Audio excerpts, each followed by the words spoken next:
Hello, and welcome to the Empowerography Podcast. This is a platform created for women's voices to be heard and a place to share their stories, journeys, and successes with the world for the purpose of helping other women who might be on similar journeys. We are empowering women one episode at a time. I'm your host, Brad Walsh, so kick back, grab one of your favorite beverages, and enjoy the stories.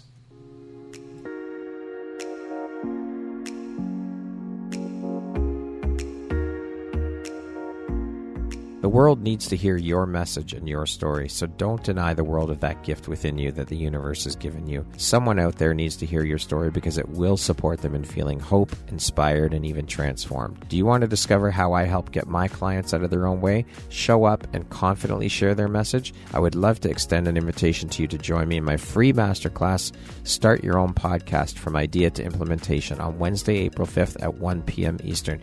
You can find the registry link in the show notes. Hope to see you there. Hello there, Brad Walsh here, your host of the Empowerography Podcast. Today, my guest is Heidi Dunstan. She is a grief advocate and educator, and an international bestselling author, and she runs an event management business. Heidi, welcome. Thank you so much for taking the time to be here with me today. I appreciate you. How you doing today? I'm doing well. Thanks so much for having me, Brad. It's great to be here and an honor. It is my pleasure and my honor. So thank you for taking and making the time to be here. I am so excited to jump in. We've been trying to get this conversation done for a while, so it's nice to finally have you here. So with that being said, let's jump in. How long have you worked in the event management space, and what is the name of your event management company? Oh, goodness. I have been in event management for probably almost 20 years. And I used to work for other companies. I used to contract out. I've done everything from 2-person meetings to 1,500-person conferences. My company name is Summit Designs Limited, and I have been in business, I think I just hit 8 years. Congratulations. This week, 8 years. There you go. Congrats. Yeah. Good for you. And so what inspired your journey into the world of event management and starting your own business focusing on managing and running events for people? Oh gosh, this podcast isn't long enough for that question. So I have a degree in community rehab and disability studies. So I worked with people with disabilities for 20 years. Okay. And part of my job was I did a lot of recreation, so lots of planning, lots of fun. I did a lot of fun. And so I got really good at planning and the details and things like that. At one point in my career, I had 2 ladies with disabilities that lived in my home. And my home was kind of like the respite central. So on weekends, their friends would all come and stay. So sometimes I'd have 6 adult women with varying disabilities staying at my house. It was fun. It was a lot of fun. We made cookies and we sang Christmas carols and we did crafts and we watched movies. It was a blast, actually. It was a really cool part of my career. But I got really good at planning details, and I ended up getting a job, like a regular job after I was done university, kind of program management and lots of detail stuff. And then one of my university profs hired me to be an event assistant, and it kind of spiraled from there. And I'm like a duck. Nobody can actually tell when I'm stressed. And so I float on the water even though my legs are paddling really fast. And so it's just kind of been a thing. My mom does a career. Yeah, it's kind of, that's why I was like, this podcast isn't going to be long enough. And my mom is event management, so sometimes she hires me to help her out. Then there's times that I've hired her to help me out. Yeah, kind of a crazy story. So I started my business 8 years ago more as a virtual assistant graphic design. Okay. And then COVID, I had to pivot because most of my clients were facilitators and people in front of rooms, and they weren't really sure how to do that online. And I'm really good at that stuff. So I pivoted, started doing online event management. And then one of my online event management clients was like, hey, we're taking the show on the road. And so now I travel a week a month and I hang out and run shows all over the world. Holy shit. Never a dull moment, right? What a journey. Yeah. From having up to 6 women living in your house with you, cooking, baking, crafts, to traveling the world with an event manager. Crazy, hey? Yeah. It's incredible. Of course, event management often involves collaborating and working with various clients, vendors, team members. How do you foster effective communication and build strong relationships to ensure successful outcomes? So I'm not the typical event manager because most people are in silos and they're like, you do your job, I do my job. I look at everybody that I have to work with as part of my team. And it kind of freaks people out. I know you used to work in events as well, but on the tech side, I have done big events where my guys were videoing a conference all day and they then had to do almost 8 hours of teardown in another room to set up for the next day. And they'd have to video the next day as well. Yeah. So they basically were not going to get sleep. And I walked into the room and they're like, we've got these massive curtains to take down. And we've got all this stuff. And I said, okay, what do you need to do so that you can get 6 hours of sleep tonight? And they're like, Heidi, that's not possible based on, I said, we're changing it. I said, I need you to sleep. And they're like, who are you? And what have you done with our event manager? Yeah. And that's just how I work. So everybody's part of the team. We recently did an event in San Fran that just had a huge windstorm. And we film our events. Yeah. And all of a sudden, the tree pruner guys are coming and cutting down branches that are going to fall. And I was like, hey guys, is there any way that I can give you my break schedule and you guys do that on the breaks? All those power tools are really loud. Yeah. And the banquets lady comes and she's, you already talked to the tree pruner guys. We thought you'd be vibrating. I'm like, dude, I know that you don't have you're not in charge of the tree pruners. Like and they're not in charge of you. We all work together. And they're like, you're the coolest event planner ever.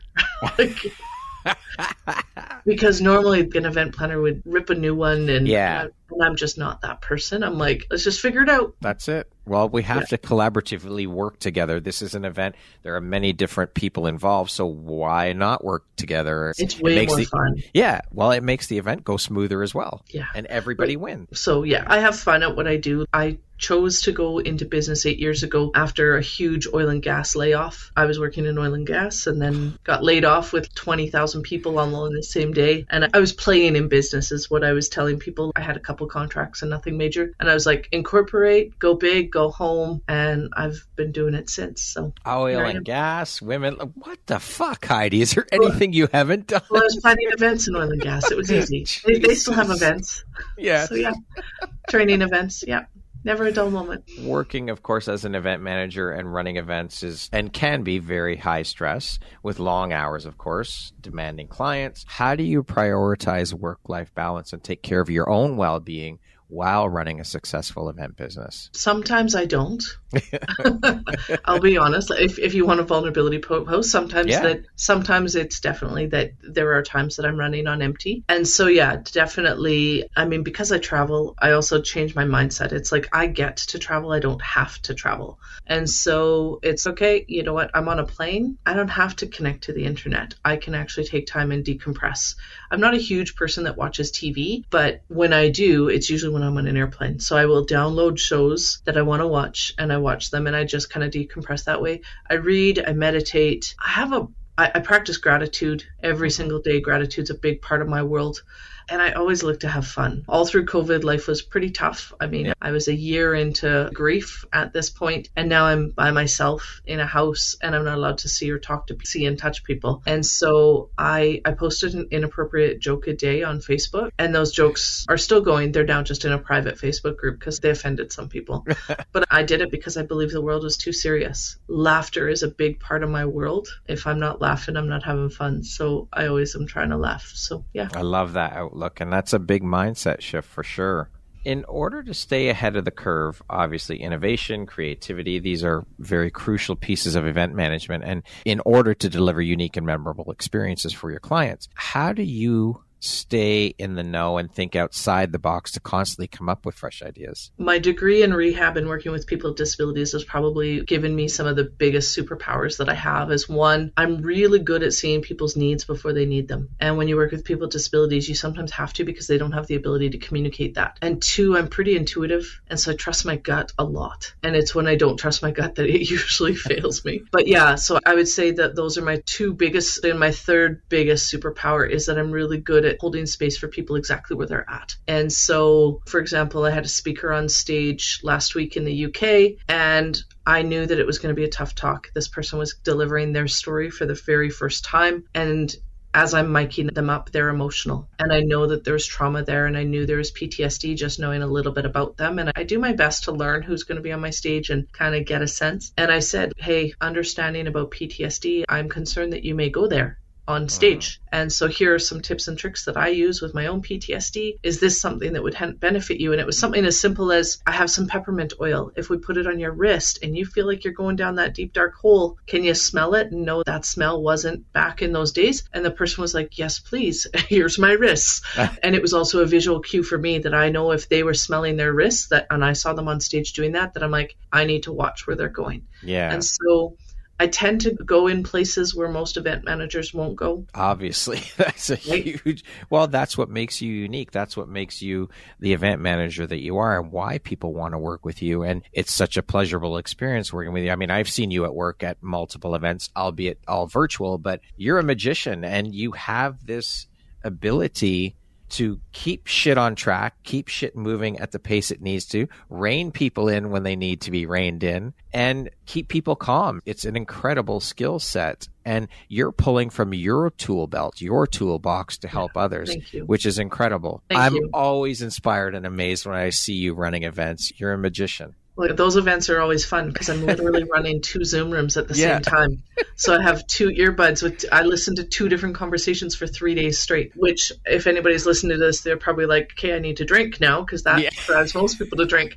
But it's a lot of fun. It's a lot of work. Yeah. Don't get me wrong. I finish those events and I'm pretty tired, but they're so much fun. And I love seeing the transformation. I know that as much as I'm behind the scenes in a lot of those events, I'm not quite behind the scenes because the people that have me supporting them, I'm their right hand. So they're like, hey, Heidi. So it's not like I'm the man behind the curtain or anything.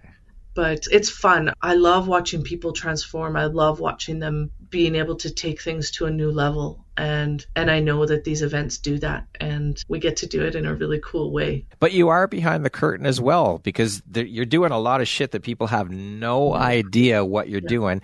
But you are also front facing. You're on camera and helping people and all of these things. So you're on both sides of it, which is incredible. Yeah, it's I've seen you at work, and like I said, I think you're a magician. You do incredible work. Thank you. That's kudos coming from you. I know that you've been in lots of big events, massive events. Thank you. I appreciate it. I'll accept that compliment.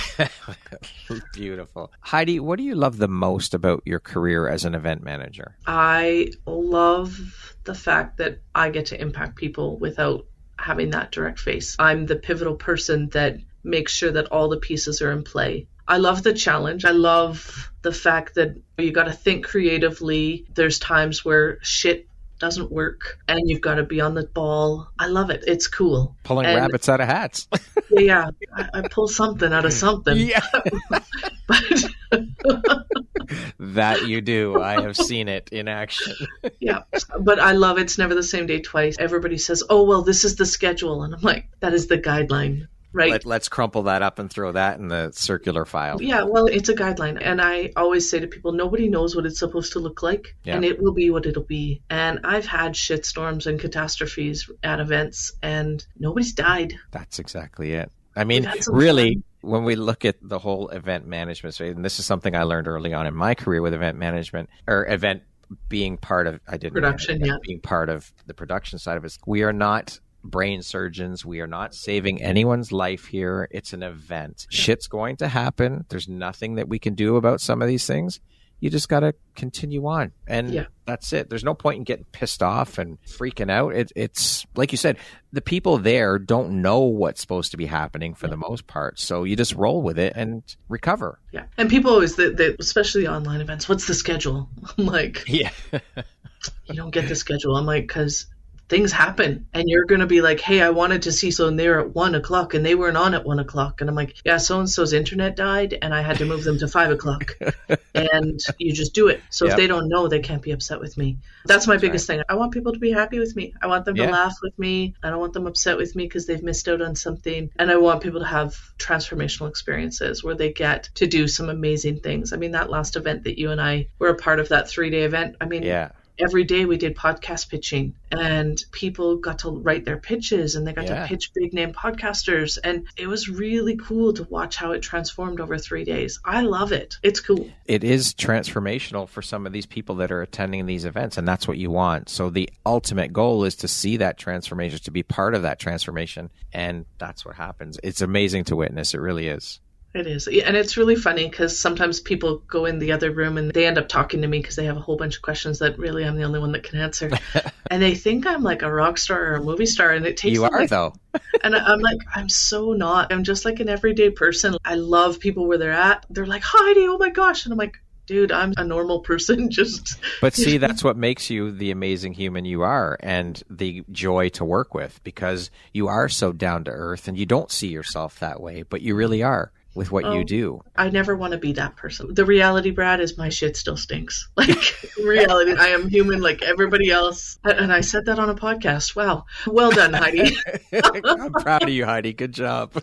I love people. And I love people that have good hearts and good intentions. And I will always go above and beyond for somebody that is kind and compassionate and just wants to make the world a better place. Well, I have seen you demonstrate those qualities time and again. So you are a rock star. In my mind, you're a rock star.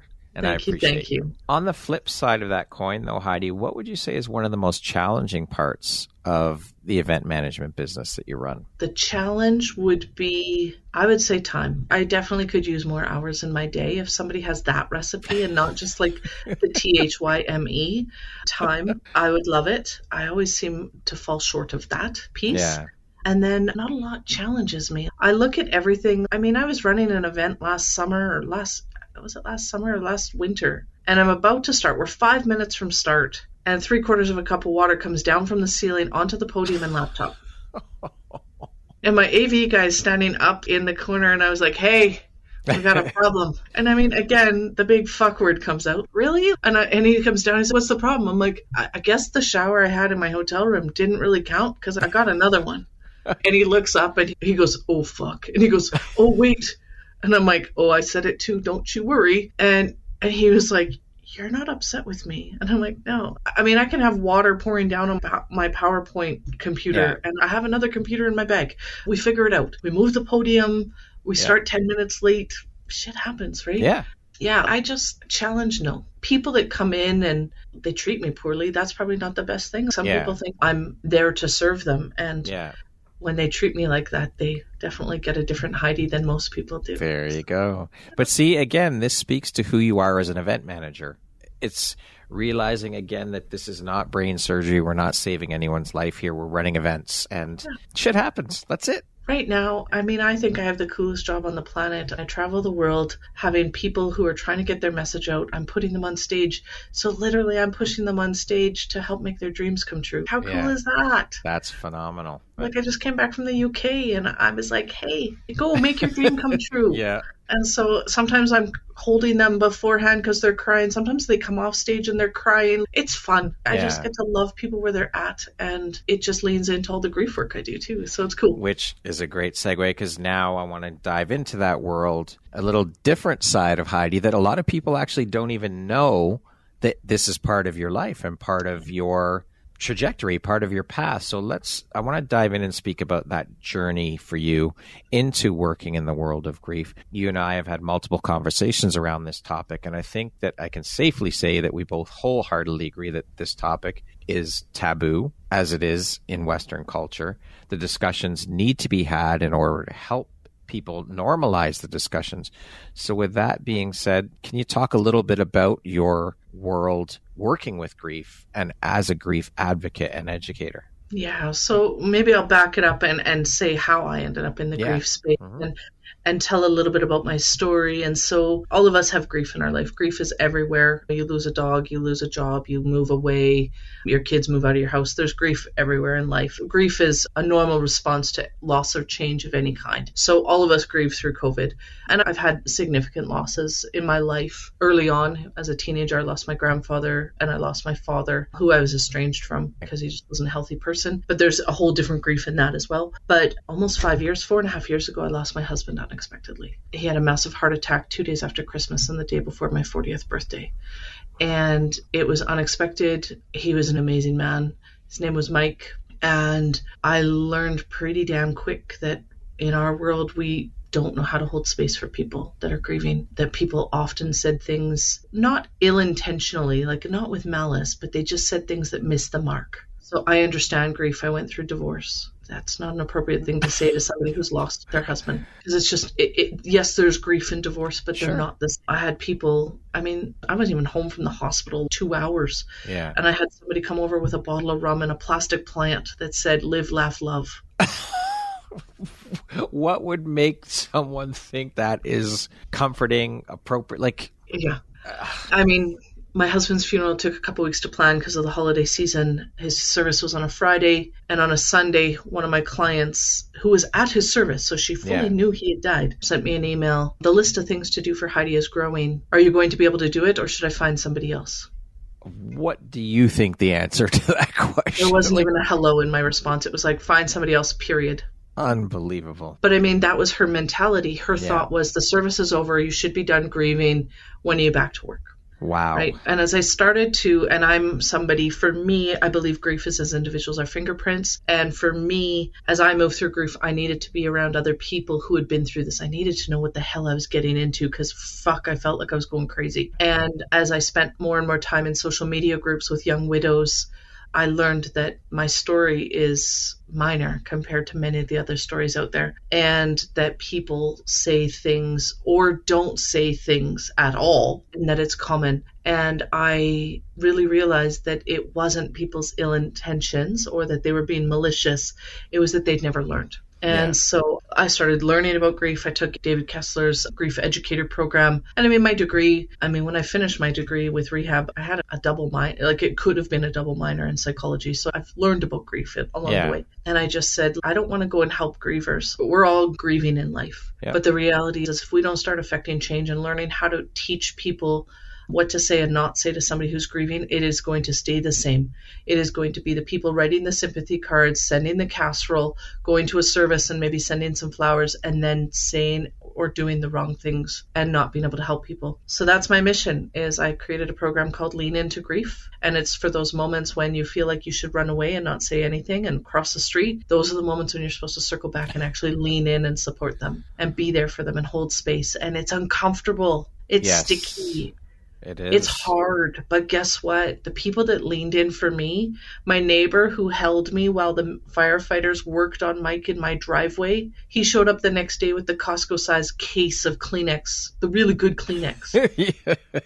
The really soft stuff. The Kleenex with the potion. Right? Yes, yes. You know what I mean? And he knew, he knows I'm a sprinkler. I cry all the time.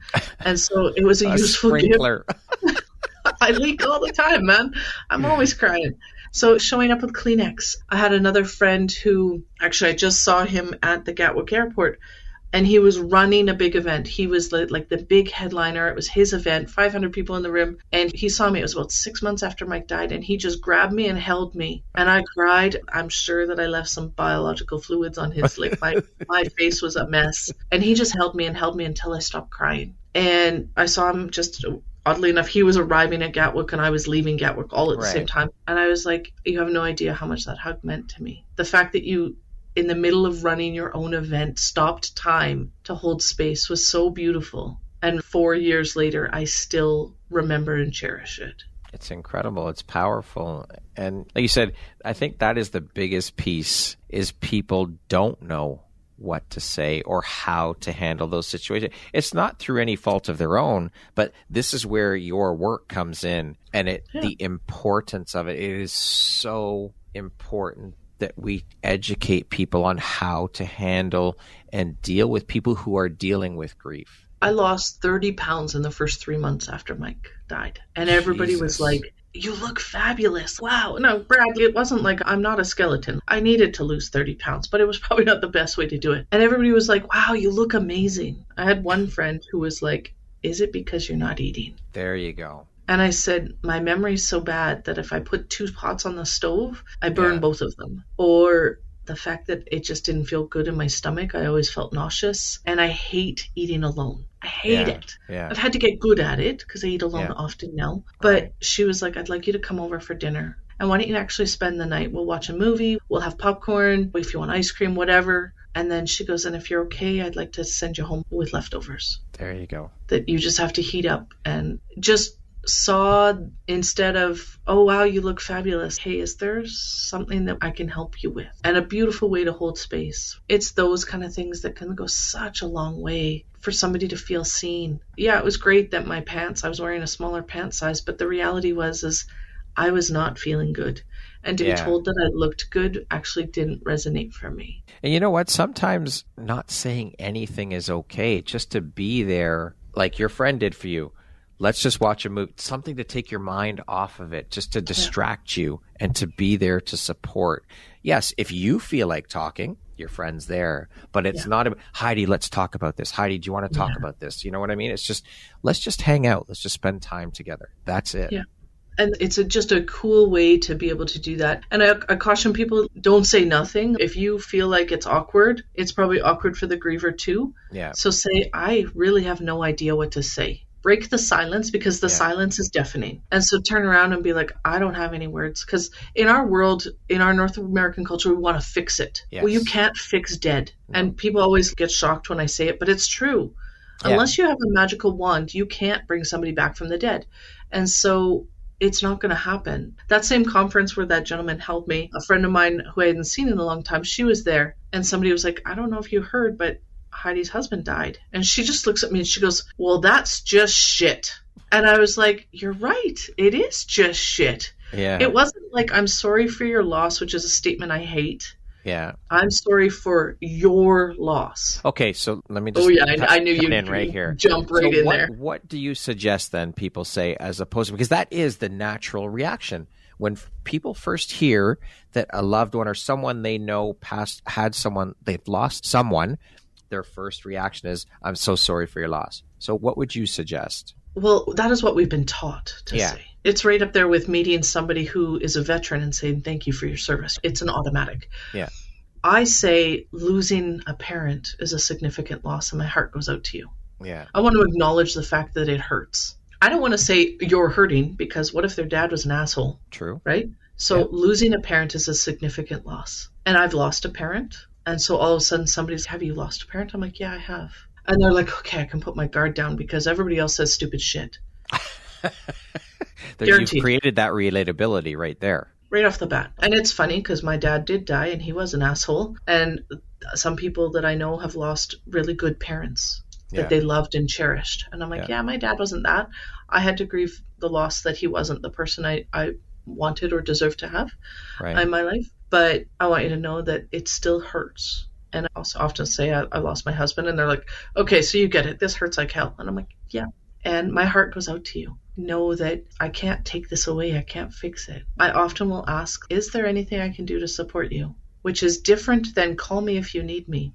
I love that response. Fuck. How about you? Why do I have to call you? Well, the hard part is as a griever, especially in those early days, weeks, and months. And by months, I say like 18 months. Yeah. Yep. Right. It took me about 18 months to feel what I call the shift. Most widows will say things just are shifting. I've done nothing different, but something like it's lighter, it's different. And mine was 18 months. I know some people that it's 4 years. I know some people that it's 2 months. Grief has no timeline. We don't like get you said, to judge. It's a fingerprint. Some people are in like the Flintstones car and other people are in freaking Lamborghinis. Yeah. That's the best way to put it. And because we don't talk about it, we don't know what to expect, right? I thought I was going to be good after year one. I was not. Year two was harder for me than year one. And people are like, what? And I'm like, the way I relate it was year one was like going for dental surgery. Right. And you're frozen and you're on pain meds. So you don't feel anything. Year two was the freezing's coming out and it hurts like hell. So you see the restaurants that you never got to go to or your favorite ones or the wedding invitations come and you feel the void a lot more. I did anyway. Yeah. And a lot of grievers that I've talked to, they're like, totally, that's, especially when it's a spouse. Yeah. They're like, that's actually a really good analogy. So know that it hurts. I was chatting with a friend and she's a widow. She lost her husband 12 years ago. And this year, her birthday she turned the same age that he was when he died. That's a huge trigger. So she had a really hard day. And she had a few friends who were like, your husband's been gone 12 years. That drives me nuts. People say there is no timeline. You hear people say, well, come on, it's been 10 years. Come on, aren't you over it yet?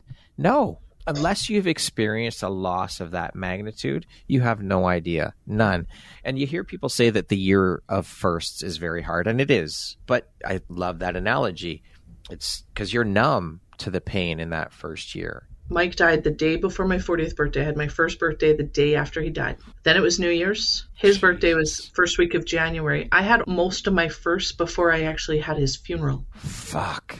Right? So year two, my anxiety in September about December was high. and we don't get to choose, and we don't know somebody's story. And so when you come upon somebody who's grieving that you care about, you don't get to tell them yes or no that they should or shouldn't feel this way. They feel this way, period. Yeah. You don't get to tell them, oh, please don't cry. You'll make me cry too. Because guess what? The armor goes up. Yeah, for sure. You know what one I love too is time heals all wounds. Oh, fuck.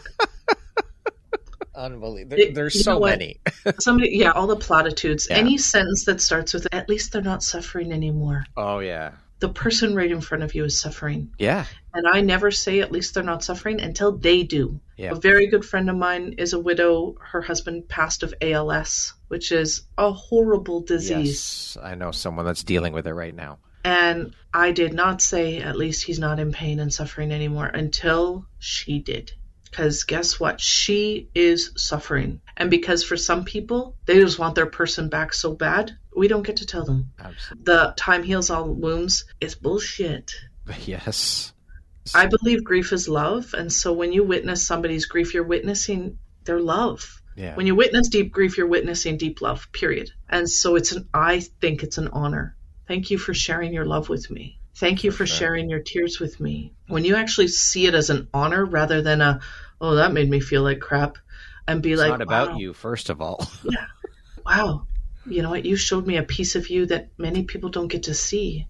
There you go. That's the shift. That's the key, and that's the way to look at it. Yeah. And I think if people can shift into that mindset, that will help shift the conversation and help shift the understanding and all of these things, the education. You know what? It's about awareness. It's about being comfortable. When it comes to the time heals all wounds, somebody asked me in a podcast recently, they said, do you ever get over grief? And I said, it doesn't. Or they said, does grief get easier? And I said, I don't like to say that it gets easier. I say it gets different. I said, it doesn't become as intense and as frequently. I said, but I can have days 4.5 years later that are just as intense as the day I lost him. Well, that hole in our hearts never heals. It never goes away. That person was a piece of you.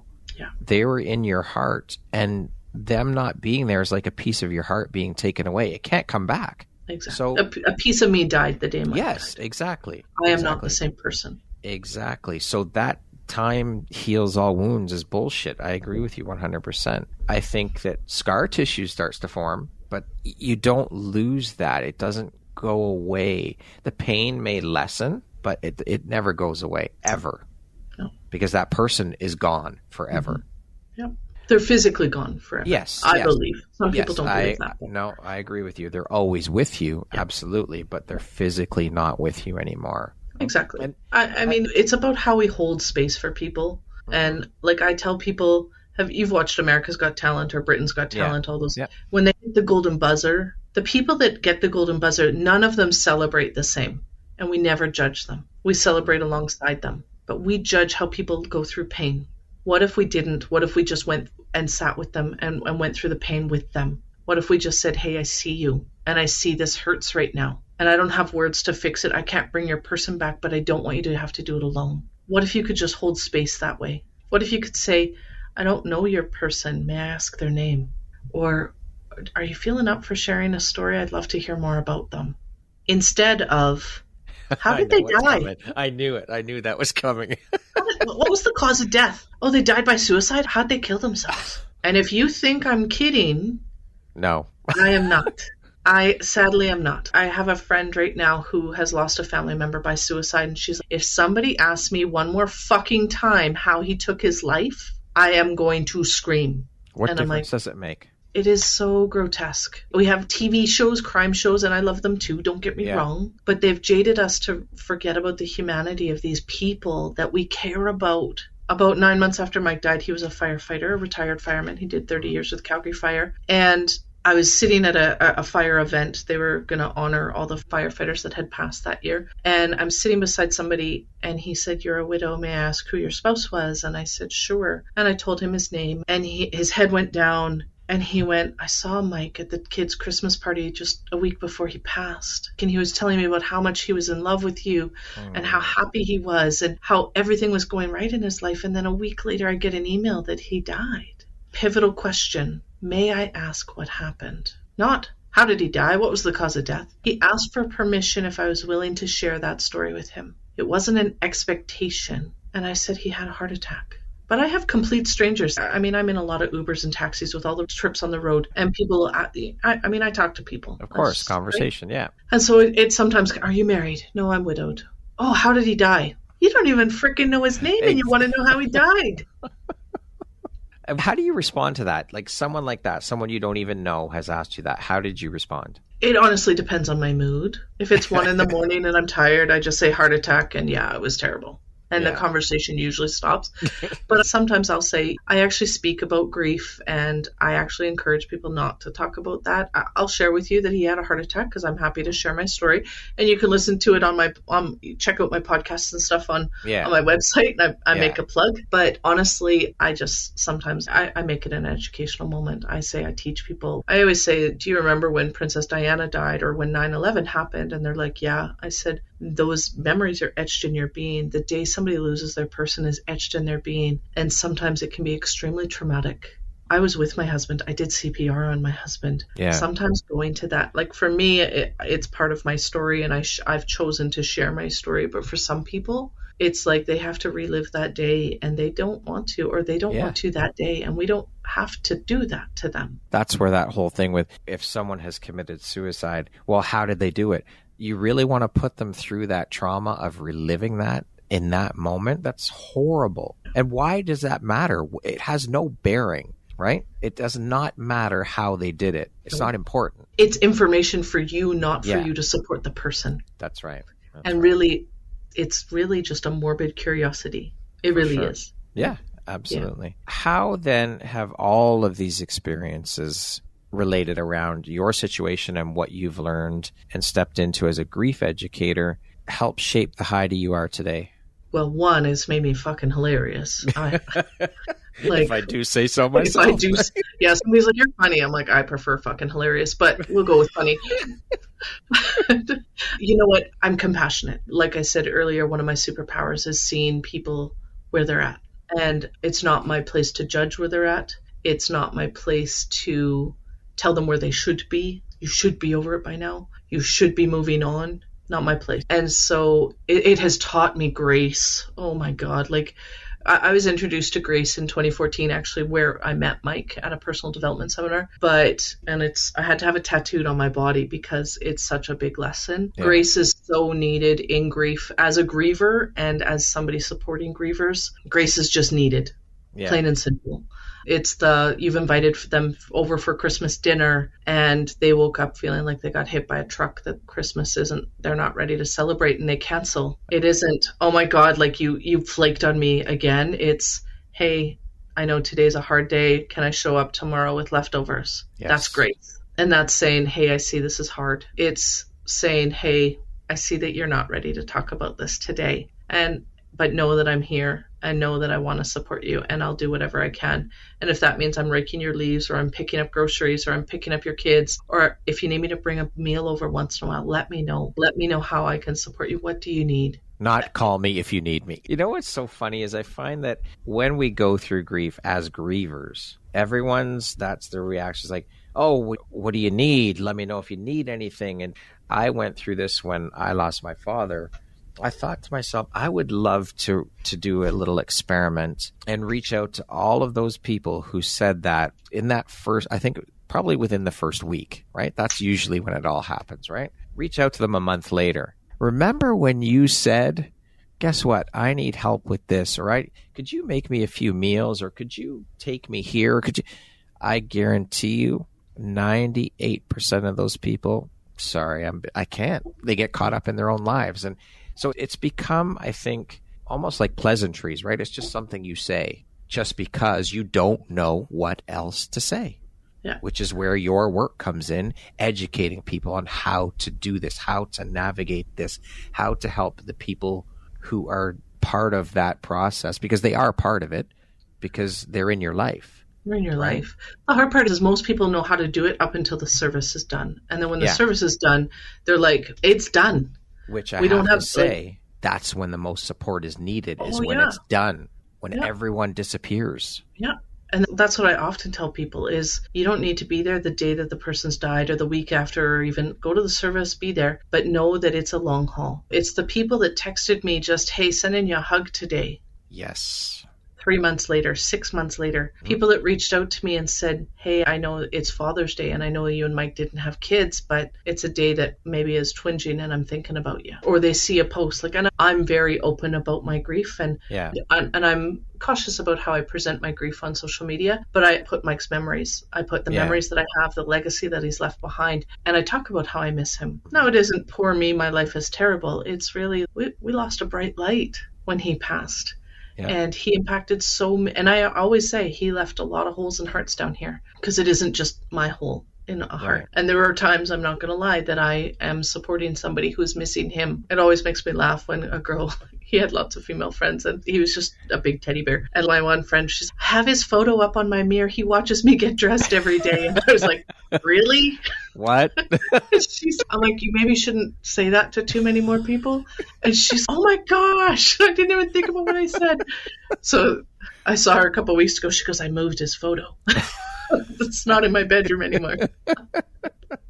And know as a griever that, I mean, people don't say things with ill intent. And so sometimes it's important to be able to say, hey, that might have missed the mark a bit. And know that if you have stuck your foot in your mouth, you can just as easily pull it out and say, hey, that didn't come out the way I had hoped.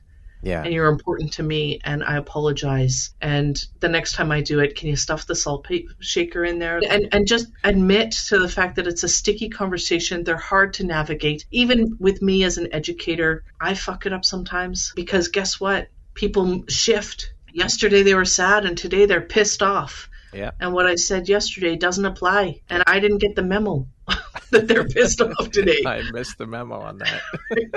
And so turn around and be like, hey, that missed the mark. I'm sorry. But I want you to know it wasn't intentional and you're important to me. It can go a long way to maintaining a relationship because I can tell you lots of grievers will say that they lost a lot of friends after they've lost their person. Absolutely. Silence in grief is deafening. It is. And it hurts. And it breaks trust. It really does. So if you have been silent and you're like, hey, my friend or my colleague, and I haven't talked to them in weeks or months, circle back and say, you know what? I'm sorry. I was a dickhead and I missed the mark. And it's because I didn't know what to say and I didn't want to hurt you. And if you'll accept my apology, please know that I will do my best to be there for you in however we can navigate it together. It can go a long way because a lot of people lose their friends and they end up grieving the loss of people that are freaking still alive. I have to say, when my dad passed last October 2021, it was that kind of situation where my friends were calling, sorry for your loss, the usual, and then that silence. And we have drifted further apart. We don't spend time together. We don't hang out. We don't talk, nothing. And that's hard. I mean, and these are friends of mine that I've known since junior high and high school. That's a long time. And they're gone. So not only, as you said, not only have I lost my dad, but I've lost these people as well. Yeah. And it's hard. It's loss. Like you said, grief isn't just loss in terms of death, loss of friendships, loss of relationships, loss of marriage, loss of a pet, all of these things. They're all part of grief. Mm-hmm.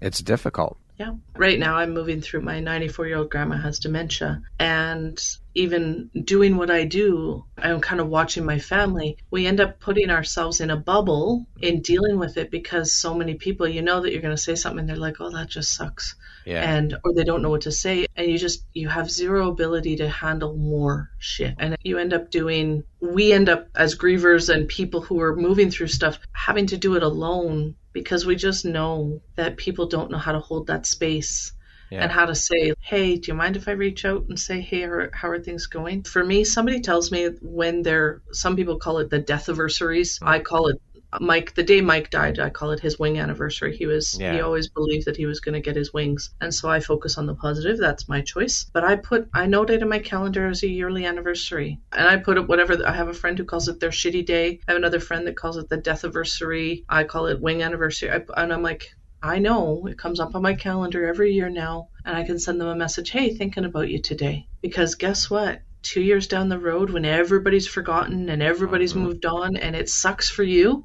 to get a message and go, somebody actually remembered. Thank you. That speaks volumes. That speaks absolute volumes. And it does not take but 30 seconds to send someone a message to say, hey, I know today's a rough day, or even just, hey, I'm thinking about you today. Sending you love. Yeah, I don't like to say it's a rough day, only because what if they've got a great day planned honoring their person? So I just want to say, hey, I'm thinking about you today. Yeah. Sending you a hug. That's know it. That if you want to chat, let me know. Right? I'm here. Yeah. And so it's about showing up. And showing up in the way that your relationship is, right? So my neighbor's showing up with the Kleenex, like we've always had fun, right? And he knew that I would accept that well. And know that if your neighbor isn't a sprinkler, Kleenex probably isn't going to be helpful. They'll be like, what am I going to do with all this Kleenex? What the hell is this? Yeah. Because know that not everybody cries in grief. And that's okay. Yes. Right? I cry enough for all of them. So there you go.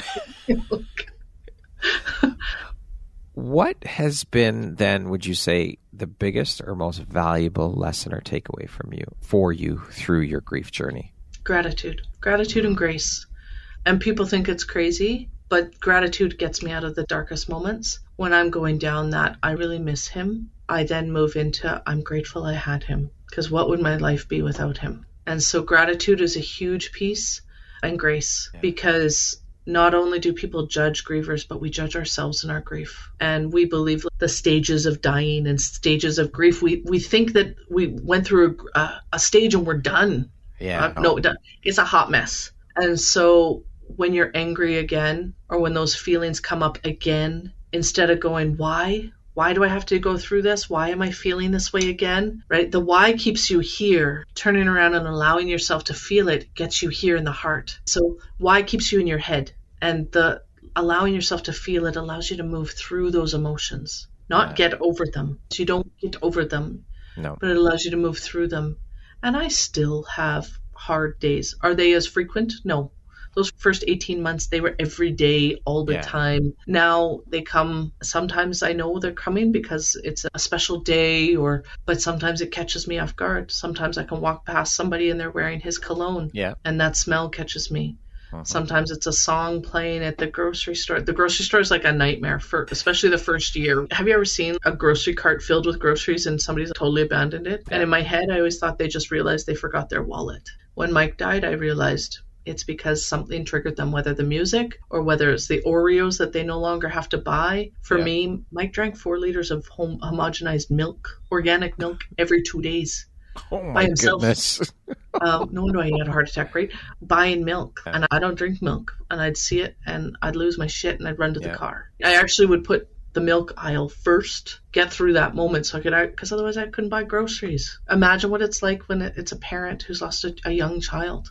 And all their favorite foods. The grocery store's a landmine for grievers. And so know that sometimes it's, hey, I'm going to the grocery store. What can I pick up for you? Don't say, can I? You can pick them up. Just say, what can I pick up for you? Yes. You know, another one I love that people say, if the person, let's say they passed, we'll use my grandmother. She passed, she was 90. Yes, she was 90 when she passed. Well, at least you had her for 90 years.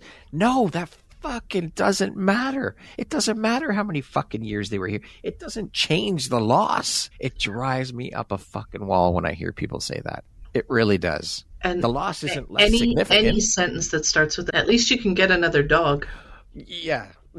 At least you can have another child. Fuck. Like they're so inappropriate. Yeah. And so I encourage people, what was your grandma's name? What were some of the favorite foods you got to enjoy with your grandma? What were some of your favorite memories? There you go. The conversation. I think the first time you and I had virtual coffee, I mean, it was a pretty emotional conversation because you had no idea I did this work. Yeah, that's right. You just thought I was like some magician that does events. Yeah. And then you're like, oh. Well, she's a magician in another way. Yeah. And now a magician of holding space. Now all of a sudden you're a sprinkler. Yeah. And I do a lot of these podcasts, and hosts are human too, and they're going through grief, and they often cry. And some of them are like, they're okay, and the Kleenex is coming out and they're good, and other ones are like trying to hide it. And I just show people how to hold space while the podcaster cries. I don't sit there and go, oh, don't cry. I'll cry too. If I cry, then it's all good. I'm not afraid of tears. They're just water. Exactly. They're memories. Water. Yeah. They're memories. Yeah. That's what tears are. Yeah, I don't see crying as bad. No, it's a good thing. It's a release of memories. It's a release of emotion. I think it's a good thing for sure. Yeah. And yes, there was a lot of tears shed that day. I remember on both sides clearly. Yeah. Yes, yeah, absolutely. I find it interesting that you use the terms advocate and educator as opposed to using the term coach. Was that intentional? And if so, Totally. Why? One, because people think she's a grief coach. That means she's going to coach me through my grief. I talk to grievers because guess what? They often feel like something misses the mark, but they don't get why. They don't understand why when somebody asks, how are you? Why it makes them feel icky because they have to lie and say they're good, fine, or okay. But when I turn around and say, hey, how's today? It's a way different statement. So I advocate, one, that we need to have more conversations about grief. And I educate people about grief and what to say and not say. And so lots of my friends, I love them dearly. I have amazing friends, but they're like, my friend's grieving, help them. And I'm like, no, I get to help you. I get to help you help them. Yeah. And so I do things really differently because there's lots of grief coaches out there. There's lots of grief counselors out there, and they are so needed. If you're grieving, don't just go to a regular psychologist. Find somebody who specializes in grief because it makes such a big difference. But the reality is I want to teach more people how to hold space so that grievers don't have to go through this journey alone. Because that's one of the worst parts of it is going through it alone. And the reality is so many people, when I've had these conversations, I used to do clubhouse rooms all the time, and people are like, I've always wanted to know what to say, and I could never find it. Nobody talks about this. This is hard. And I mean, we whitewash death now. I mean, I live in a big city in Calgary. You never see a hearse anymore. We transport bodies in white unmarked vans. I saw a hearse actually for the first time in May. I was at a service where the remains were actually buried, not cremated. That was probably the first time I've seen a hearse in 20 years. Yeah, I saw one. I was recently at a funeral last month, and same thing. The body was being buried, so they transported it to the gravesite in a hearse. But yeah, you don't see them around. Yep, they pick up bodies at hospitals. Yes. In white unmarked vans. We don't see it anymore, and so it's not prevalent. And we now relate it to what we see in TV and movies. Which you know, is I can tell you, like, an accurate portrayal. Well, yeah. How many times do you watch them shock somebody back to life? And 90% of the time they come back to life. Mm-hmm. When in reality, it's 2% of the time that they come back to life. So, I mean, here I am standing on my driveway in the middle of winter because we couldn't die in summer when it's warm. He's such a character, that guy. So here I am freezing, cheering him on. Come on, I'm waiting for the big recovery like it is in the movies. It's not like that. So it's about keeping it real. I recently had someone share with me that she believes that grief and joy are soulmates. She said you can't invite one to the party without inviting the other. You can't bring joy to the party without inviting grief. I'd love to hear your thoughts on that. And do you find validity in that? I think I've gotten there. I think it's a lesson. I think it's one that people have to learn to get there. Because let me tell you, it can be easy to stay in the grief puddle. And I have seen many people do it. I think that when you get to experience grief and joy in the same space, it means that you've found the meaning and are able to see the legacies that the person that we've lost has left behind. It takes a while to get there. For sure. But there are some really dark and ugly parts of grief, but there are some also very beautiful parts of grief, right? That woman who said that, she lost her child, she lost her father and her husband. Yeah. All three. Significant. Like those losses are massive. Big, yeah. But it's about, you have to have the mentality that you want to find meaning. And I mean, I also speak about legacy because I think because we don't talk about our people anymore because we're afraid we're going to upset somebody, we end up losing the legacies of the people that we've lost. And it's our duty as the people left behind to carry those legacies on. And so when all of a sudden we don't have the safe space to be able to share their name and a story, then all of a sudden we lose that legacy. And I mean, I have, since Mike's died, because of what I do now for work, I've met hundreds and hundreds of people who've never met him. But they actually are like, wow, I really actually wish I did because of how I share stories about him. And I have friends on my social media who knew him who have a hard time with how I share stories about him and have unfriended me and that it's too hard. And I'm like, I'm not going to stop living his legacy. I have found the meaning in that. And these conversations, somebody was worried that me talking about what I talk about is going to leave me stuck in my grief. One, Mike loved that I taught people because I used to teach at a college and now I believe I'm teaching people. And I'm not stuck in my grief. I'm actually going, I've found purpose in the pain that I had. And I don't want people to have to grieve alone, and I want to help people. And I know lots of people that are like, I'm tired of saying I'm sorry for your loss, but I don't know what else to say. Live, laugh, love. Here's a plastic plant. Like, let me teach people. It's important to mention, though, that you sharing stories, you sharing posts about Mike, all of these, that's part of your healing process. Mm-hmm. People need to understand that. Mm-hmm. That's how you heal. Like you said, grief is like a fingerprint. It's different for everybody, and everybody deals with it, handles it differently. So you posting, talking about Mike, sharing stories, that's your way of processing and healing and going through it all. So these people that have unfriended you, that makes me wonder, were they really friends to begin with? A friend does not do that. I don't get upset by it, because you have to remember that they're also grieving. And if it's too hard for them, that's their process. But you know what? Turn around and I'd be like, unfollow, and I'll go and look at Heidi's page when I feel up to it. But if I'm not your friend because of I'm grieving it differently, then you have to do you, for sure. Right? I also know that I lost 4 of our best friends. There were 6 of us that always hung out. I lost those 4 because I was a reminder to them that Mike was gone. I didn't hear from them after the service. And it was because they always knew it as Heidi and Mike. And now it's changed. And to just, we're just calling Heidi. It was too hard. Well, as you said, you do you. So because of your work involving the support that you give, helping others navigate through pain and loss, how do you personally take care of you and your own emotional well-being while also helping others go through and deal with that? You know what? I've done a lot of counseling work to begin with. I met Mike at a personal development seminar in 2014. I continue to do personal development work. And again, same principle. I don't have to do this work. I get to do this work. And I see it as an honor and a privilege. I see it as part of my purpose. And so I often find it fills my cup rather than empties it.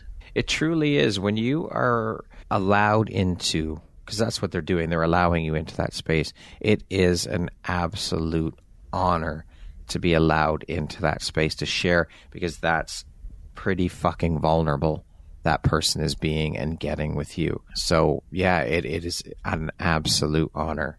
I am always in awe of how open people are willing to be when we give them the space to do it. To know that it's okay. That's the key. Because when it all comes down to it, we all just want to be seen and heard. That's really all we want. Yeah.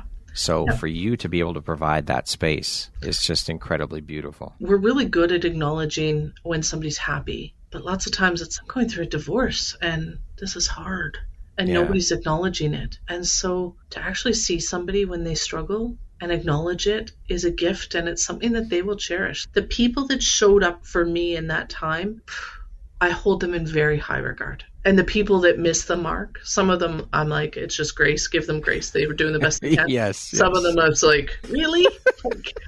Really? Yeah. But again, I do my best to believe that everybody's doing the best they can with what they've got. Sometimes I still have the really? Live, laugh, love? Really? And a plastic plant. Yeah.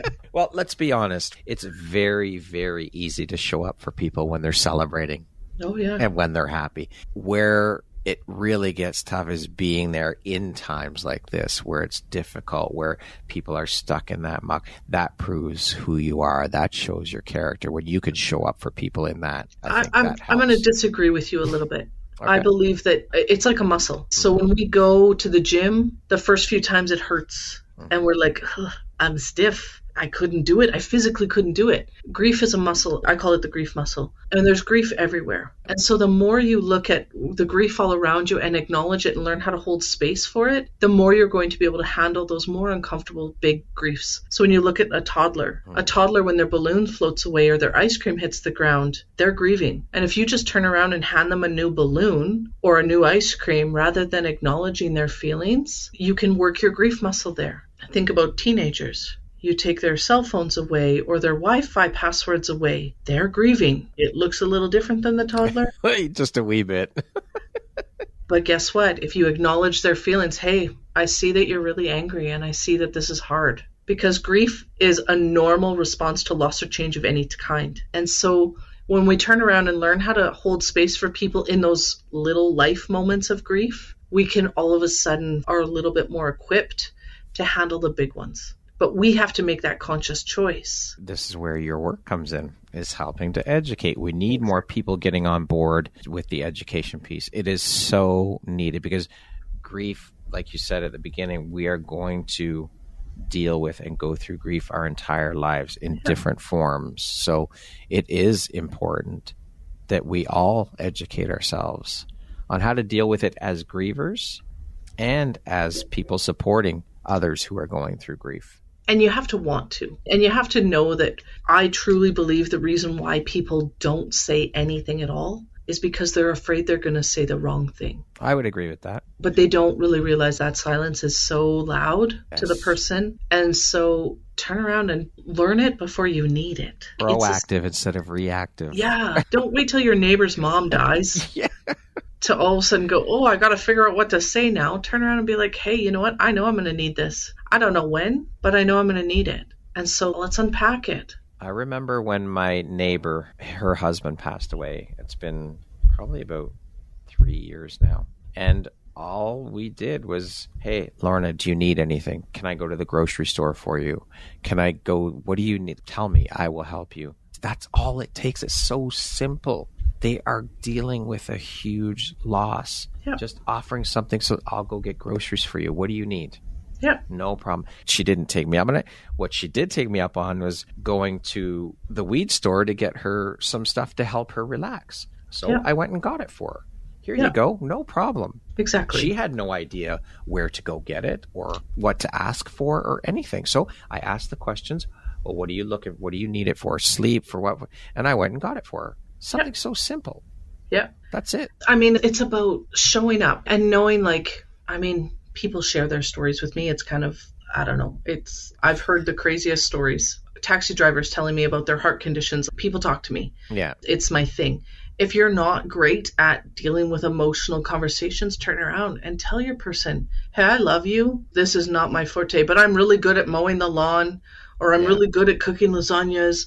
Turn around and say, hey, I'll do my best, but no, that's not my superpower. Tell them what your superpower is so that you can show up for them. The reality is in grief, what people want oftentimes is connection. They've lost their person and they feel disconnected from this world. And so if all of a sudden you just reach that hand out to say, hey, I want to connect with you, know that if you're trying to be something you're not, it's going to come across as inauthentic. Or if at least you turn around and make it a joke, hey, I'm not so good at this. At least when you do shit the bed, you can actually have a laugh about it. Yeah. Right? And just know that the grace for yourself and grace for them and grace for your relationship together with whoever it is can go a long way. So what is one of the most useful or biggest suggestions or tools that you can share and recommend to people listening if they're going through their own grief struggles right now that they can implement, or they know someone who is? What can they implement to start helping in that process? So one, if you're grieving yourself and it's feeling overwhelming,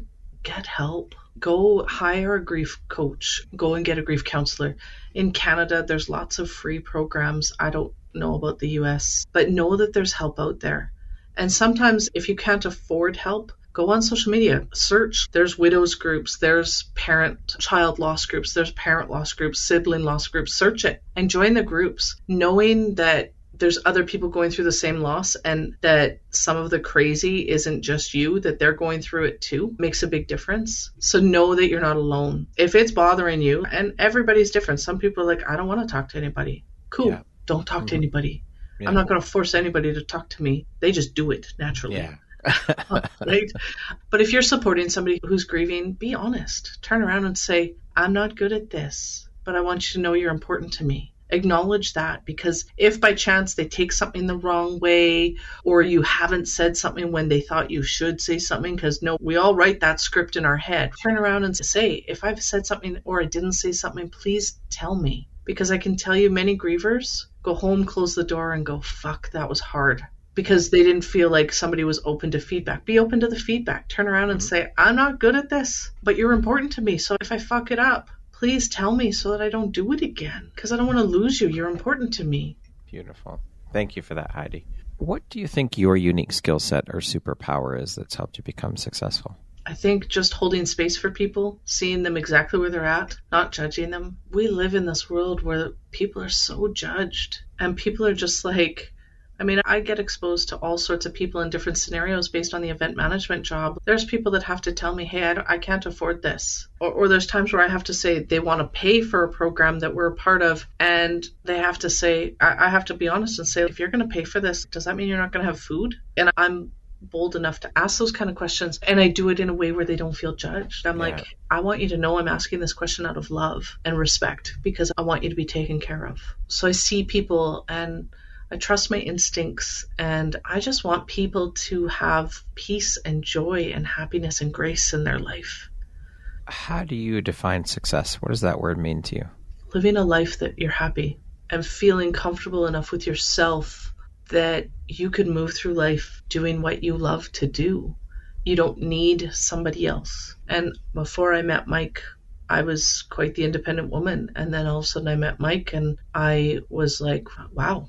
He shined a light on all my strengths and lifted me up with my weaknesses. And it was just a beautiful piece. And then losing him, I had to kind of regain my independence again. And I had to realign with what is my purpose. And it took a bit. And people think that, the service is over. Well, when you lose somebody significant in your life, you lose a bit of your purpose. And it takes you a bit to get that back because it takes you a while to find it. And so when all of a sudden it takes a while. So turn around and be like, they're grieving. Yeah, they're trying to figure out their life again because it doesn't make sense. And so I think I'm successful because I show up every day the best that I can. And I'm okay with the fact that the best one day doesn't look the same, the best the next day. And that I always see that people are trying their best. What would you say is one of the most important things you've learned in your life? And what was your life like before you learned it? And what was your life like after learning it? Grace. It's such a small word, but fuck, it's got a lot. My life without grace, I carried a pretty big baseball bat, and that baseball bat was really hard on me. I was beating myself up a lot. And having grace, so in this personal development program, you develop a contract, which is something you want more of in your life. And then you come back almost 3 months later and you put words to your life purpose. And so my contract and my purpose is I'm a beautiful woman of grace, inspiring others to live authentically. Love it. That is beautiful. That's right? Poetry right there. I love it. Thank you. And so, but that is, you embody that, Heidi. Thank you. Those are my words, right? So love it.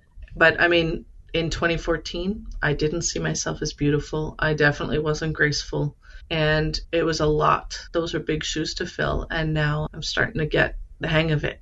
But I've always wanted the best for others. I mean, I worked with some of our most vulnerable population for 20 years in physical and mental disabilities and mental health. And I always wanted them to be successful, to be their best. And that's what I want now. I want people to live in their true authenticity. And lots of people think it's a catchphrase, but the reality is when people who know me, they're like, that's Heidi's always... that's coming from a place of love and from the heart. I know that. I don't talk about the weather and go for coffee to talk about small talk bullshit. Yeah, it's just not who I am. Yeah. What does the word empowerment mean to you? I'm powerful. I turn the E into the I, and the reality is the power has to come within me. And when all of a sudden I'm in my power, everybody else is going to be in their power around me.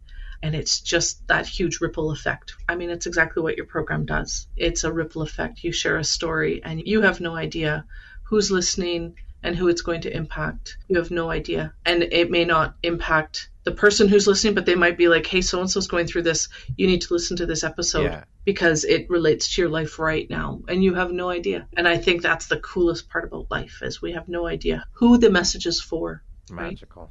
Okay, we're going to jump into a little rapid fire section here. So the next grouping of questions should be 1, 2, 3, 4-word answer type thing. Heidi, how would you describe yourself in one word?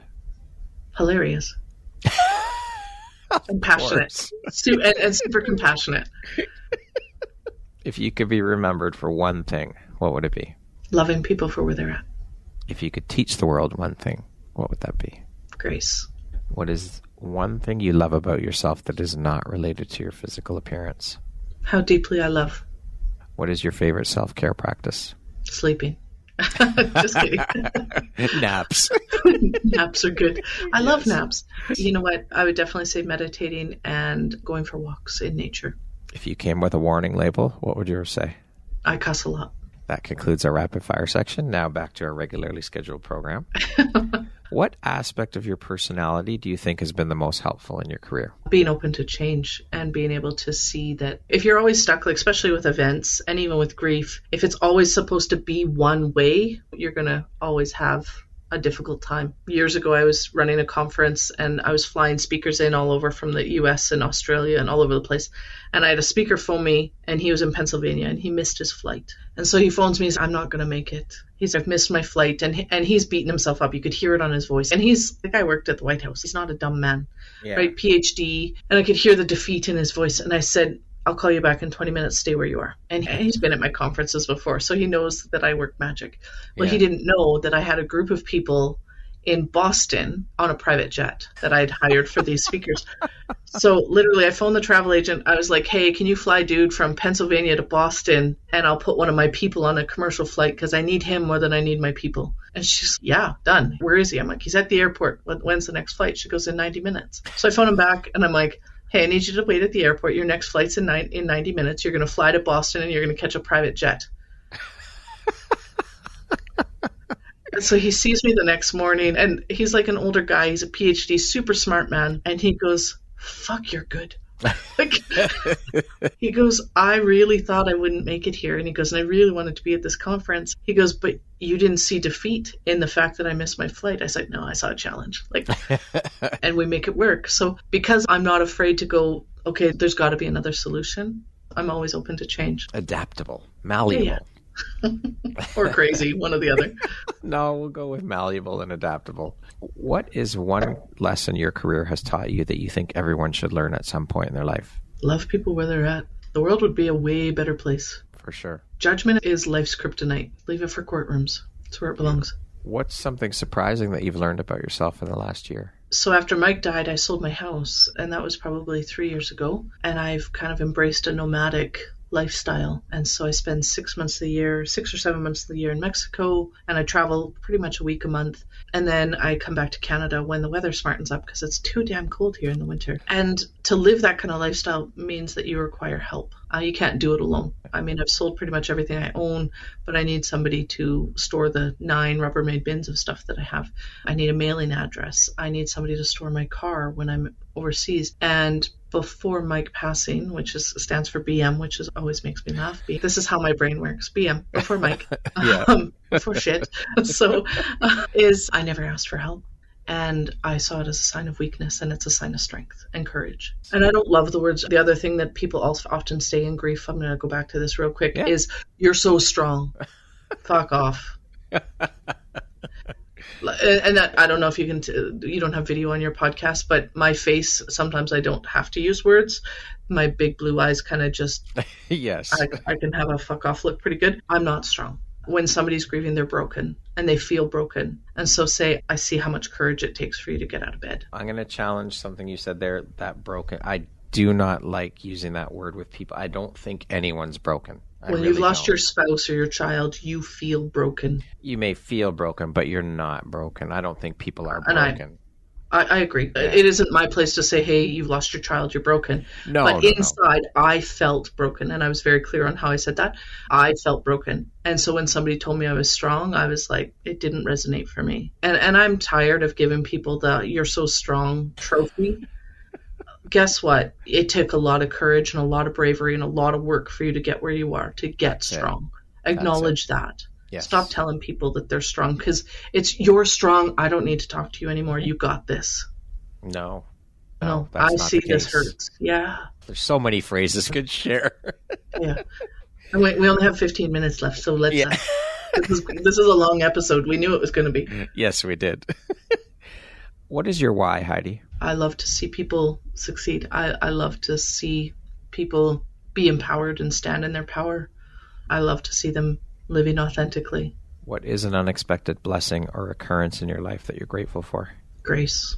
I feel like a broken record. It comes when you need it, and sometimes you have to work really hard to give it to yourself. And yet there's an unlimited amount of it out there if you choose to. It is a choice, for sure.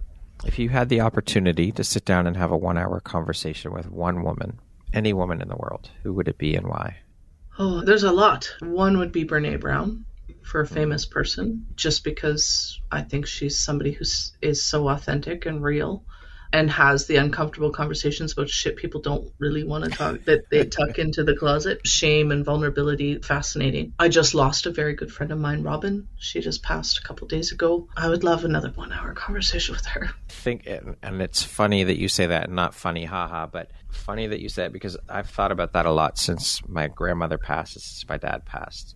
And that 1 hour, I've heard people say that if I could just have 1 hour with that person again, I don't think that would ever be enough. You would have them back. Let's say it could happen. Let's say it's a possibility. They come back for that hour. There is no way you would be able to feel fulfilled or satisfied with that 1 hour. I don't think that's possible, because you would be left wanting more. You would not have all your questions answered. Here's my caveat. People always say, if you could have Mike back again. I watched, was it The Adam Project? About a year ago, and it's like that time travel and you end up meeting people that have passed. And I love Mike, but I can tell you he's worth waiting for when I pass, because let me tell you, I do not want to go through the pain of losing him again. When I went through counseling and my first session, and it was about 9 months after Mike passed, and the counselor said to me, how are you with the fact that you didn't get to say goodbye? Which is a really sticky point for young widows, because it never makes sense. And it doesn't matter how you've lost your person. And Mike was 24 years my senior. So some people would think that he was 63. He was still young. Yeah. And I said, I'm okay with the fact that I didn't get to say goodbye. And she's, no, like, you're allowed to be honest here. And I said, no, I really am. I said, he died the day before my birthday. We just had Christmas dinner with my family and his family. He was planning me a 40-person surprise birthday party. We literally just were coming home from Costco because I'd heard about the party. And I'd asked him what was on the menu, and he was like, chicken wings and cake. And so then I decided maybe we should go to Costco together and I could enhance the menu a bit. I said, he was so happy. I said, how many people transition and they've got guilt and regret? And I said, and he would have been devastated saying goodbye to me. I said, he got to go to heaven because that was his belief.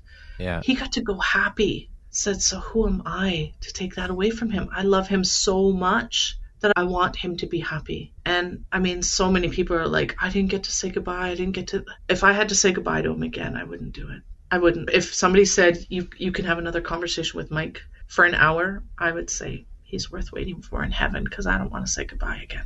It almost killed me the first time. It's difficult because I didn't get to say goodbye to my grandmother. She passed in May of 2020, and the last time I got to speak to her was in February. And she was also in isolation because of COVID, and she was in a facility, like a nursing home. Yeah, so we weren't allowed in, and I didn't get that opportunity.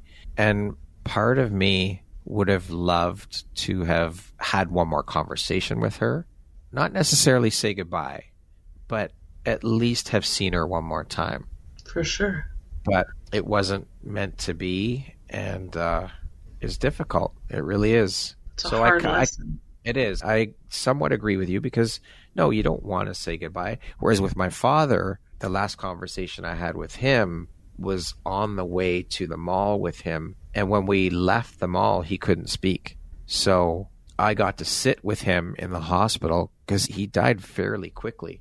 It happened on a Saturday and he passed on the Sunday. So I got to spend that time with him in the hospital, and I got to spend time alone with him and hold his hand and tell him all the things that I wanted to tell him that I didn't before. And so I'm grateful for that time I had with him in the hospital. Again, I think about it and I kind of wish that I would get mad when I was thinking about the fact that he couldn't, like, he was trying to talk to me in the car and he couldn't. The words were not coming out because of the brain problem. And that broke my fucking heart that I didn't get to hear what he was trying to say. But also finding comfort in the fact that I got to sit with him in the hospital before he passed.